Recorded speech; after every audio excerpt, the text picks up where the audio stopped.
En JETMED veremos la clasificación de tejidos.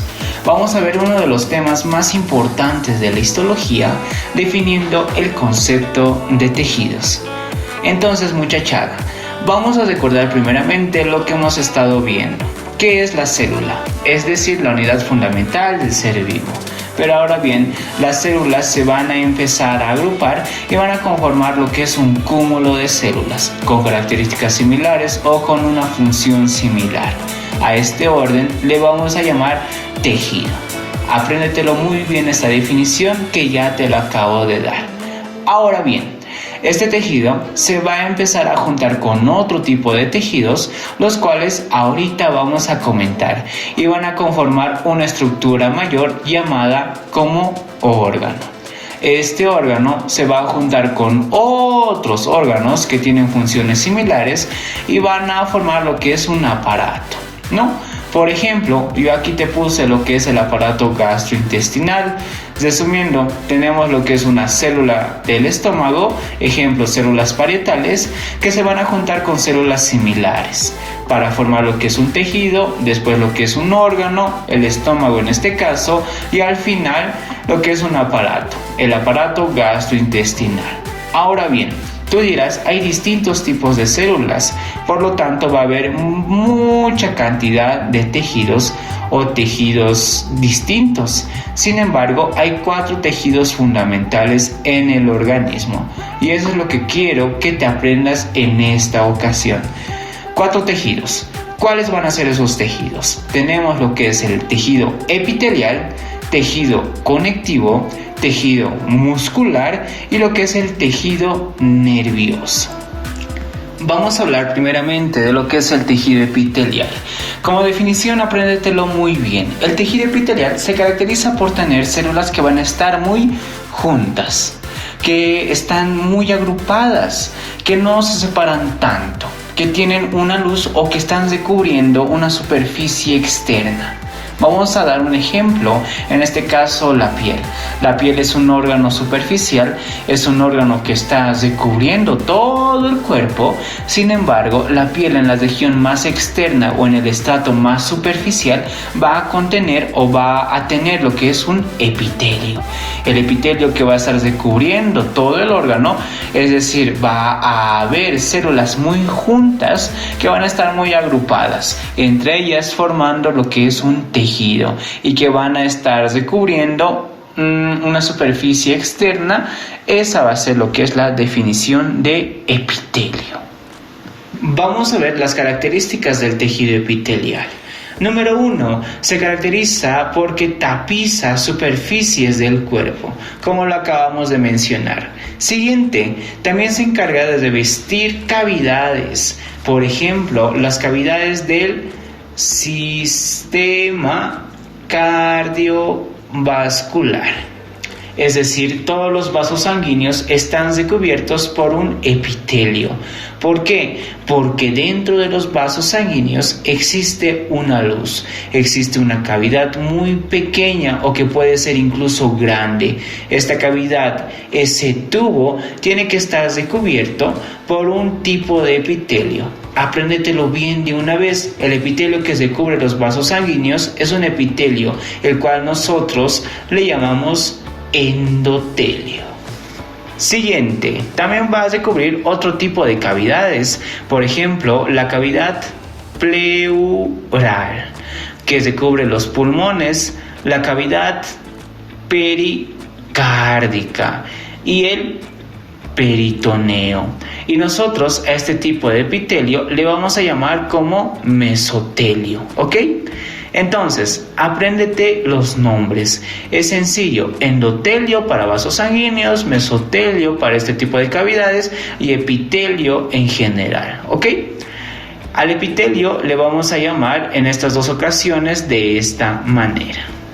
Y por último, otra característica o función que va a tener el epitelio es que va a formar lo que son las glándulas. Muy bien, Ahora vamos a hablar de lo que es la morfología que va a tener el epitelio. La primera característica que tenemos que notar es que va a estar asociado a una superficie libre.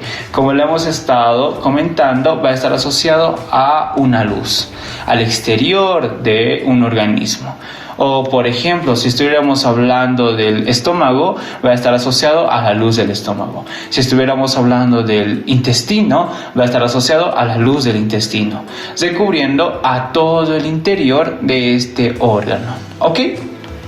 Siguiente característica, siguiente cualidad: células juntas. Esas células juntas, fíjate bien en este esquema que te dibujé aquí, son células que están unidas por uniones intercelulares para que no se despeguen entre ellas. Más adelante, en temas siguientes, vamos a ver qué tipo de uniones, cuáles son las uniones específicas y cómo es que se anclan a las células, qué proteínas participan en estas uniones, ¿no? Entonces, por último, una característica que no hemos mencionado, pero es importante que sepas, que todos estos van a estar sostenidos por una membrana basal, o que estas células se anclan a una membrana basal, y en este caso te lo dibujé de color azul. La membrana basal es un componente importante para que las células se puedan anclar al tejido conectivo que se encuentra subyacente, es decir, al tejido que se va a encontrar internamente en el interior de mi organismo. ¿Ok? Ahora, por último, vamos a hablar de lo que es la clasificación del epitelio. El epitelio lo podemos clasificar en cuanto a su forma y en cuanto a su estratificación. Según su forma, las células se pueden clasificar de tres maneras. Pueden ser células planas, células cúbicas o células cilíndricas. Y en cuanto a su estratificación, esta solo puede ser lo que es simple o estratificado. Entonces, gracias a esto vamos a poder formar lo que es un nombre completo a un epitelio. Digamos, si yo digo epitelio plano simple, va a ser solo una capa de células planas. Si digo un epitelio plano estratificado, va a ser varias capas de células planas. Básicamente es eso. Muy bien, perfecto. Al final vamos a ver algunas imágenes, pero ahora vamos más que todo a la teoría. Siguiente tipo de tejido, llamado como tejido conectivo, o también lo podemos decir como tejido conjuntivo. Y apréndete muy bien esta característica fundamental. Se define por presentar lo que es una matriz extracelular. ¿Qué quiere decir esto? Es que va a tener una región que va a estar compuesta por fibras, que va a estar compuesta por glucosaminoglicanos, proteoglicanos, etc., que se van a encontrar entre las células. Es decir, este tejido se caracteriza porque las células se van a encontrar separadas entre ellas, y no como en el epitelio, como lo veíamos anteriormente, ¿no? Entonces, se van a encontrar estos separados por lo que es una matriz extracelular. Perfecto. ¿Qué función tiene el tejido conectivo? Tiene una función de soporte que se va a encontrar debajo de todos los epitelios y entre todas las cosas que te puedas imaginar para mantener un soporte, para formar lo que es un estroma, para formar una estructura que me va a ayudar a que no se muevan las cosas o a la función en general de todos los tejidos. ¿Ok? Perfecto. Eso en cuanto a tejido conectivo. Vamos a pasar a lo que es al tejido muscular. Definición fundamental. Se caracteriza por poseer células contráctiles. Al músculo lo conocemos porque tiene la capacidad de contraerse y eso me permite dar los movimientos. ¿Y por qué ocurre esto? Porque las células que están conformando lo que es el tejido muscular contienen un citoesqueleto que va a tener lo que son filamentos contráctiles. Esto quiere decir que va a tener filamentos de actina, filamentos de miosina, que al interactuar entre sí, vamos a ver que va a ser posible que se lleve a cabo lo que es la contracción, función la cual la detallaremos en otro video.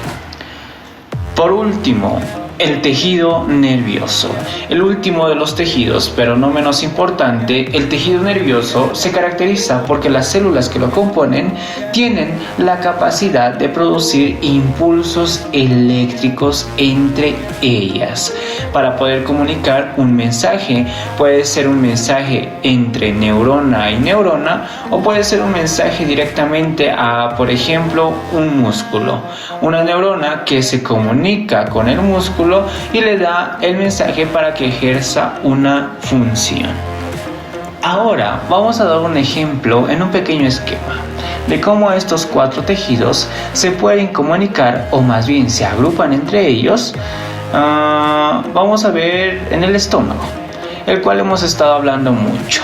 Supongamos que primeramente va a estar lo que es el tejido epitelial, porque el tejido epitelial va a estar recubriendo todo el interior de lo que es el estómago. Es decir, va a formar una capa de células juntas que va a permitir formar una barrera a ser menos permeable a la luz, para evitar el paso de lo que son las sustancias desde la luz hacia las estructuras más internas en el tejido conectivo. Siguiente tejido que vimos, el tejido conectivo. El tejido conectivo que lo estamos representando en este caso de color azul en el estómago, ¿no? Hemos dicho que este tejido conectivo va a ser matriz extracelular, que más que todo tiene la función de soporte. Debajo de ese tejido conectivo vamos a encontrar el otro tejido, el tejido muscular. En este caso va a tener fibras musculares lisas, ¿no? Vamos a encontrar un tejido nervioso. Obviamente vamos a encontrar un tejido nervioso, ¿no? En este caso van a ser neuronas que van a formar lo que es un plexo, que en sí van a irrigar todo lo que es el estómago para regular las contracciones que va a tener el estómago. Y listo, eso sería en cuanto a los 4 tejidos.